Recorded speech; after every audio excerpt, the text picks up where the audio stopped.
احتجت للتتبيلة مَيّة بصل، عصير ليمون، وشوية من المستردة دي اللي هتخلّي الفراخ طعمها تحفة، وعلبة صغيرة من الزبادي، وشوية من الملح والفلفل الأسود والبصل باودر وتوم باودر.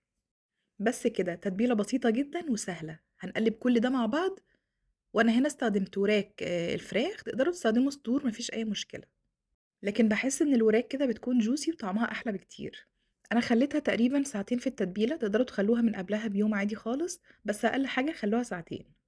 غلّفت كويس الفراخ جدًا بالتتبيلة دي وحطيتها بقى في التلاجة، وبعد كده قدّامكم كذا اختيار في التسوية، ممكن تدخّلوها فرن، ممكن تخلّوها على الجريل زي ما أنا عملت كده على البوتاجاز، ممكن في طاسة حتى غير قابلة للَّصْق طبعًا، وحتى كمان في الair fryer عادي جدًا.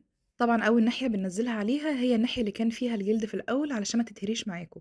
بعد كده كل دقيقتين 3 هنبدأ إن إحنا نقلّبها على الناحية التانية وهكذا لغاية لمّا تستوي تمامًا وكل المَيّة اللي نزلت منها دي تنشف. أهم حاجة في